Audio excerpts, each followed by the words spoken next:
picture a small town girl in the big old city of New York City. City of New York? City of New York City? What do you think she thinks?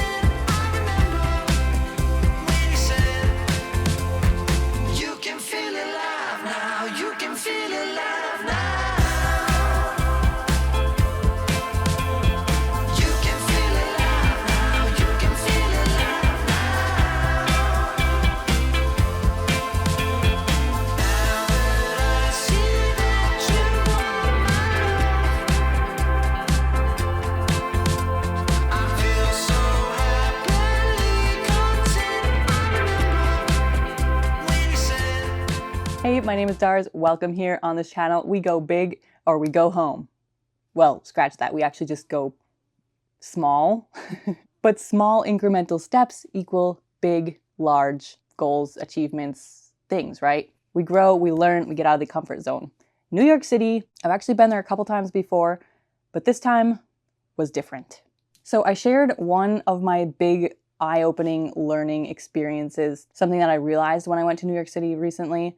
And I will link that down below in another video. I will link it down below. But the other part is, well, another realization I had. So, small town Michigan girl in New York City. Let me just first say, okay, maybe it's a good experience to do this once in your life. Like, I don't know. I'd rather go to the Redwood Forest or something, Grand Canyon, some natural wonder of the world. Some people love cities. Some people love big cities. Some people see New York as this huge opportunity hub. So maybe for those people, New York City is amazing, so much fun, beautiful, lovely, wonderful, everything they ever dreamed.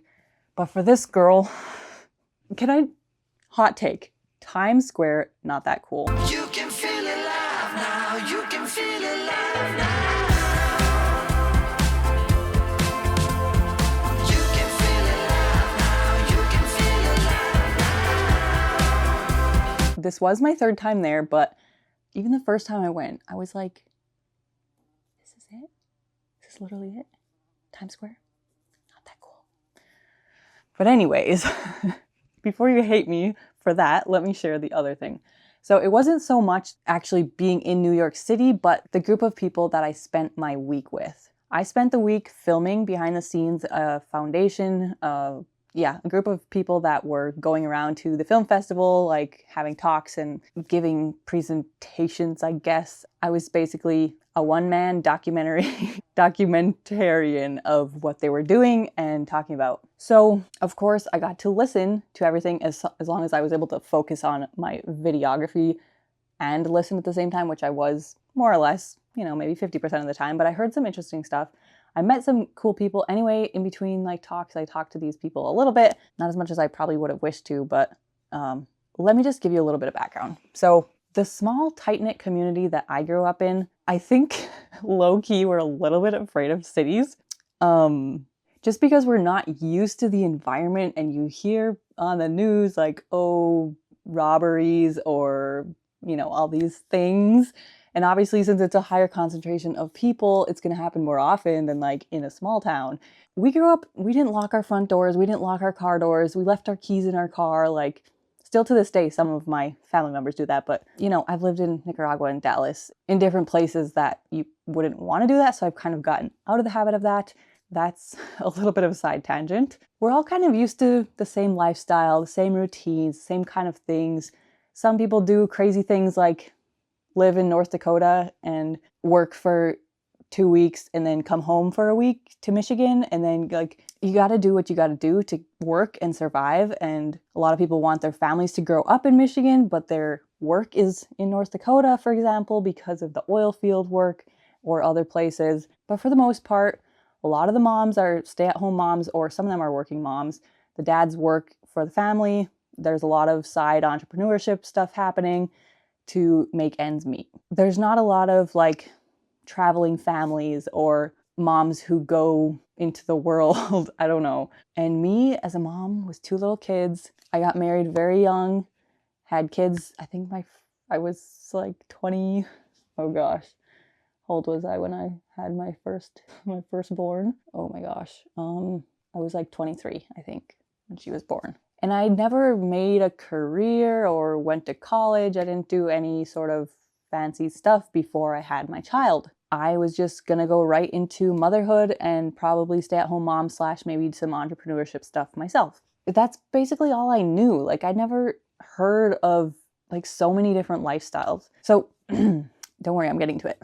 Several of the women that I met in this group are mothers. They were in the US from other countries. They had traveled to many countries in their lifetime, like across the seas, different continents. Like, I've been to Nicaragua, I've been to Central America, but I haven't been across the earth, like on the other side of the earth. And my grandparents were world travelers after they retired, though. So I kind of thought that was going to be the same story for me, is kind of just head down, do all this stuff, and then once I retire, I can, have fun and enjoy the world.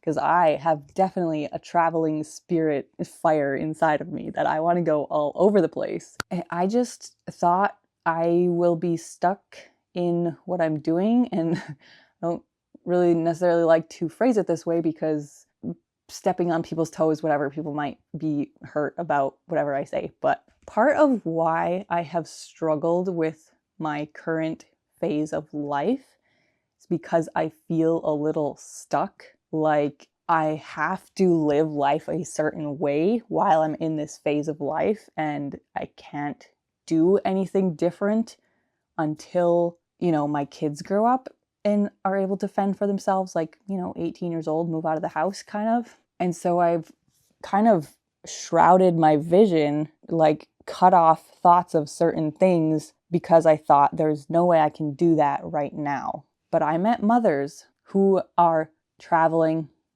have little kids, are living life the way they want to live it.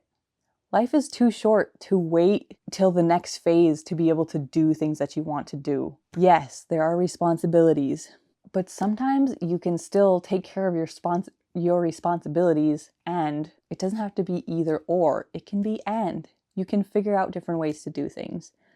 So I don't know yet what that's going to look like for me. All I know is that I want to implement a little more travel in my life, at least for now. I'm not leaving my job anytime soon, let me be clear, but I want to start thinking outside of the box. At least let my mind wander for now. I don't have to take action on certain things. I can continue to, have a routine for my kids and send them to school and have regular routines. But sometimes we can hop on out of here, go travel somewhere. We can take a day off of school. I think I just realized how much inside of a box I was thinking and feeling trapped because I don't feel like I'm living, like, what's the word? The way that I want to live. I don't know. It doesn't feel satisfying to me, I guess, is the thing. And some people's personality is such that they can put their head down for like 30 years and put in a career and wait for 30 years to get to the next point. But I think my own personality, and of course the times are different than they used to be, I don't want to just feel frustrated and trapped for 30 years and then go live my life after I retire. I want to live my life satisfactorily and grow my career and raise my kids and whatever else. So we'll see what that looks like. I feel just so much better even having heard from these women and just letting my mind open up. And it makes me so much more excited for my future and makes me much happier. It makes it so much easier to wake up and do everything that I have to do in a day. And side note, I still love my job. So if anybody was wondering, I still love my job. I am super, super, super, super, super, super thankful. Like, oh, so thankful for so many things in my life right now. So, wow, that was vulnerable. Trying to get better at that. So, sorry if I sound awkward sometimes when I'm trying to be vulnerable, but I appreciate y'all for being here. I will see you tomorrow. Bye.